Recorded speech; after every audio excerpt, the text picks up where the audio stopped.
বিষ্ণু বলেন 104টা আসমানি কিতাবের মধ্যে তাওরাতের মধ্যেও এত দামি সূরা নাই, ইনজিলের মধ্যেও এত দামি সূরা নাই, জাবুরের মধ্যেও এত দামি সূরা নাই, সুহুফে ইব্রাহিম ও মুসার মধ্যেও এত দামি সূরা নাই। যে দামি সূরাটা আল্লাহ আমাকে দান করেছে ওই দামি সূরাটা হলো, সবাই পড়েন, আলহামদুলিল্লাহি রাব্বিল আলামিন আর-রাহমানির রাহিম মালিকি ইয়াউমিদ্দিন ইয়্যাকা না'বুদু ওয়া ইয়্যাকা নাস্তাঈন ইহদিনাস সিরাতাল মুস্তাকিম সিরাতাল্লাযীনা আন'আমতা আলাইহিম গায়রিল মাগদুবি আলাইহিম ওয়ালাদ-দাল্লিন। চিল্লায়ে পড়েন আমিন। এই সূরাটা এত দামি সূরা, এই সূরার মতো সূরা কোন আসমানি কিতাবের মধ্যে আল্লাহ নাজিল করে। এই সূরাটা মাত্র 7টা আয়াত নিয়ে গঠিত। সবাই বলেন কয়টা আয়াত? মুখস্থ আছে না? মাত্র 7টা আয়াত। এই সূরাটা অনেকটা অভিনন্দন পত্রের মতো, ওয়েলকামিং লেটার। কি লেটার? ওয়েলকামিং লেটার, মানপত্র, অভিনন্দন পত্রের মতো। অনেক সময় আমাদের এলাকায় এমপি মন্ত্রীরা আসে না প্রধান অতিথি হয়ে, তখন আমরা মানপত্র দেই, অভিনন্দন পত্র দেই, ঠিক কিনা? অভিনন্দন পত্রে কমসে কম 3টা অংশ থাকতে হয়। চিৎকার করে বলেন কয়টা? প্রথমে থাকতে হয় প্রশংসা। কথা কন। প্রথমে আমরা তার প্রশংসা করি, আপনি সুমহান অতিথি, আপনার মতো মানুষ পৃথিবীতে দ্বিতীয়টা নাই, আপনার চরিত্র ফুলের চেয়েও পবিত্র। আছে না নাই? প্রথমে আমরা তার প্রশংসা করি, উই প্রেইজ হিম, আমরা তার প্রশংসা করি। দ্বিতীয় পর্বে আমরা নিজেদের পরিচয় দেই। আমরা এই হাই স্কুলের কমিটি, আমাদের একটা একাডেমিক ভবন লাগবে, আমরা এই মসজিদের কমিটি, আমরা এই মাহফিলের কমিটি, আমি সভাপতি, উনি সেক্রেটারি, উনি ক্যাশিয়ার, আমাদের পরিচয়টা আমরা দেই। তৃতীয় পর্বে আমাদের দাবি দেওয়া শুরু করি। শুরুতেই কি দাবি দেওয়া আরম্ভ করা যায়? এটা দাও, এটা দাও, দিতে হবে, না দিলে মানি না, মানবো না। প্রথমে যদি বলেন মানি না, মানবো না, খবর আছে না নাই?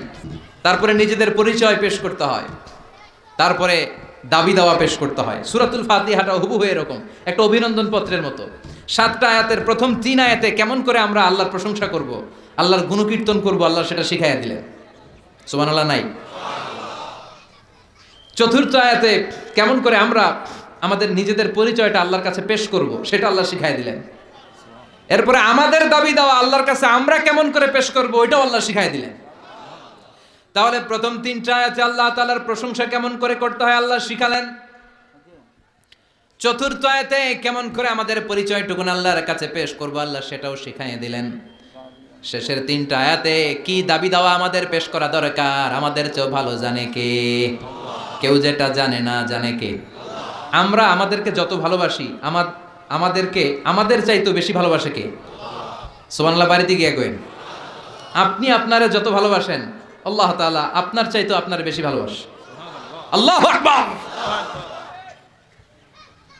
প্রথম 3 আয়াতে প্রশংসা বাণী, চতুর্থ আয়াতে নিজেদের পরিচয়, পঞ্চম, ষষ্ঠ এবং সপ্তম আয়াতে কেমন করে দাবি দাওয়া পেশ করব সব শিখায়া দিলেন কে?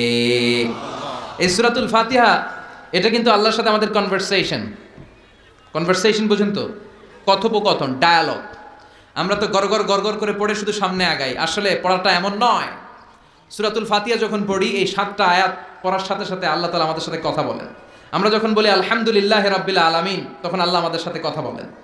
আমরা যখন বলি আর রহমানির রাহিম, তখনও তিনি কথা বলেন। তার মানে প্রতিটা বাক্যের উত্তর আল্লাহর পক্ষ থেকে আছে না নাই?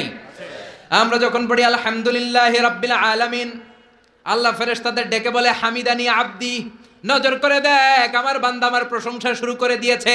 আল্লাহু আকবার।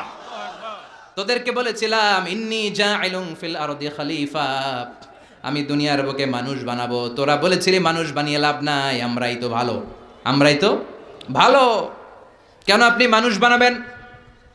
মানুষ দুনিয়াতে মারামারি করবে, কাটাকাটি করবে, রক্তপাত করবে, কিলাকিলি করবে, হরতাল দিবে। হরতাল আছে না নাই? কিলাকিলি আছে না নাই? গদিলে টানাটানি আছে না নাই?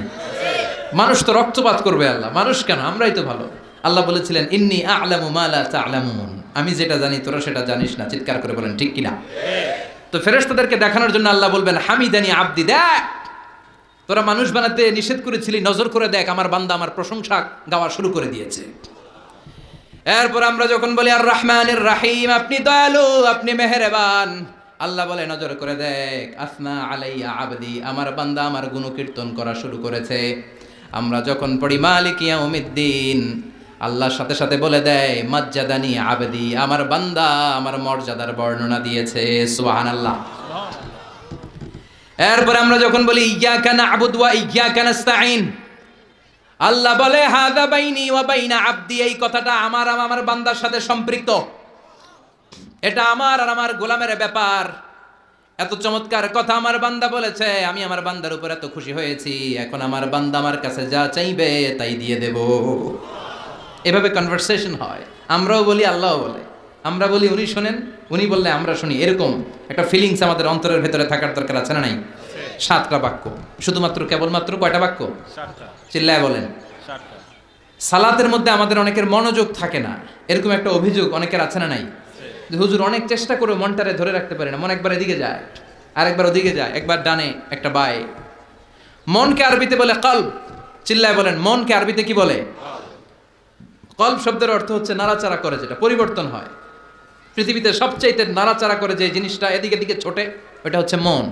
ওটা কি?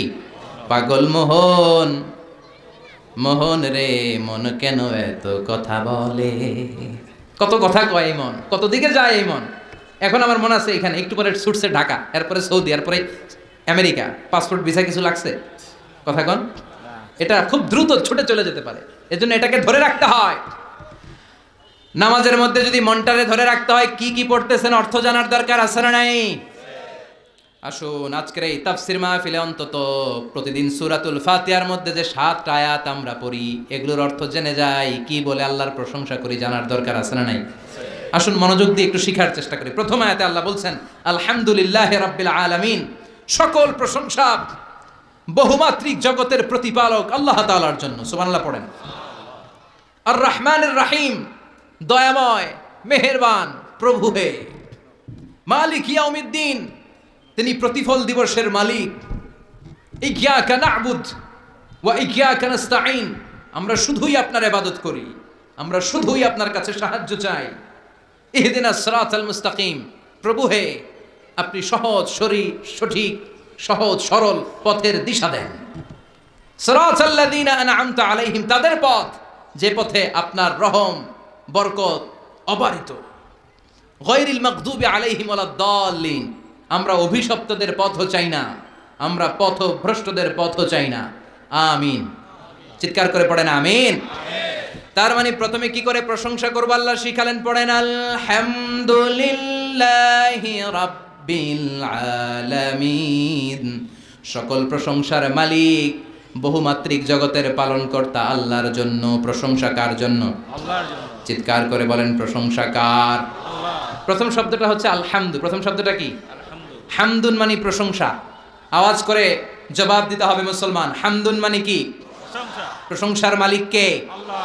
এক সাহাবী নিজ থেকে মনে মনে নিজের ইচ্ছায় ভেতর থেকে আল্লাহর 4টা তাসবিহ বানায় ফেলছে। ওই 4টা তাসবির প্রথম তাসবিহটা ছিল এই হামদ শব্দ থেকে নেয়া, মানে হামদান মানে কি?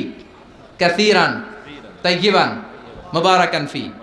বিশ্বনবী নামাজ পড়াচ্ছেন, রুকু থেকে উঠলেন, সামি আল্লাহু লিমান হামিদা, পেছন থেকে সাহাবারা পড়ল রব্বানা। আরেকজন সাহাবী অতিরিক্ত বাড়িয়ে পড়ল হামদান কাসীরান তাইয়িবান মুবারাকান ফি। 4টা তাসবিহ বাড়িয়ে পড়েছে। চিৎকার করে বলতে হবে কয়টা? এই 4টা তাসবিহ কিন্তু বিশ্বনবী ওই সাহাবারে শিখায় নাই। নামাজ শেষ, বিশ্বনবী বললেন, আমি যখন রুকু থেকে দাঁড়িয়ে বলেছি সামি আল্লাহু লিমান হামিদা, তোমরা ফিসফিস করে পড়েছো রব্বানা ওয়ালাকাল হামদ, খুব ভালো, কিন্তু কে যেন ফিসফিস করে অতিরিক্ত পড়েছো হামদান কাসীরান তাইয়িবান মুবারাকান। সবাই পড়েন হামদান কাসীরান তাইয়িবান মুবারাকান। আওয়াজ করে পড়েন। 1 নাম্বারটা কি? 2 নাম্বার, 3 নাম্বার, 4 নাম্বার, আবার বলেন। বিশ্বনবী বললেন, এই 4টা তাসবিহ যে তুমি পড়ছো কই পাইছো? মিন আইনা ওয়াজাদতা হাযিহি তাসবিহাত, এই তাসবিহগুলো কই পেয়েছো? আমি তো শিখাই নাই। কে পড়েছো এই তাসবিটা? দাঁড়াও। কেউ দাঁড়ায় না, ডানে বায়ে সামনে পেছনে কেউ দাঁড়ায় না। বিশ্বনবী অভয় দিলেন, বললেন আমি কিছু বলবো না, কে পড়েছো দাঁড়াও। এক সাহাবী দাঁড়িয়ে বলল, ইয়া রাসূলুল্লাহ আমি পড়েছি, আমাকে মাফ করে দেন। সুবহানাল্লাহ পড়ে। বিশ্বনবী বললেন কেন পড়লি? আমি তো শিখাই নাই। সাহাবী বলে, নবী আল্লাহর প্রশংসা আমার কম কম করলে ভালো লাগে না, আমার করতে মন চায় বেশি বেশি, এজন্য আমি বানাইছি এটা। আমি কি করছি? বানিয়েছি। I fabricated from my own, আমি আমার থেকে বানিয়েছি। ও নবী আপনি তো শিখান নাই, আবু বকরও শিখায় নাই, ওমরে ফারুকও শিখায় নাই, দুনিয়ার কেউ এই 4টা তাসবিহ আমারে শিখায় নাই। আমি আমার নিজ থেকে এই 4টা তাসবিহ বাড়িয়েছি, কারণ কম কম তাসবিহ পড়লে আমার পোষায় না, পড়তে হয় বেশি বেশি। বিশ্বনবী বললেন, সাহাবী ভয় পাস নে, চিন্তা করিস নে, তুই যে 4টা তাসবিহ অতিরিক্ত বানিয়ে পড়েছিস, তোর এই 4টা তাসবিতে যে সওয়াব হয়েছে, এই সওয়াবগুলোকে নিয়ে বিদউ ওয়া সালাসুনা মালাইকা, 30-এরও বেশি ফেরেশতা এই 4টা তাসবির সওয়াবটা 30 জনেরও বেশি ফেরেশতা কে কার আগে আল্লাহর আরশে পৌঁছে দিবে, এটা নিয়ে ফেরেশতারা আকাশে প্রতিযোগিতা করছিল। এজন্য সবসময় প্রশংসা করতে হবে একজনের। চিৎকার করে বলেন তিনি কে? আজীবন যদি প্রশংসা করি, আল্লাহর প্রশংসা করে শেষ করা যাবে? কথা বলেন, আরো জোরে বলেন।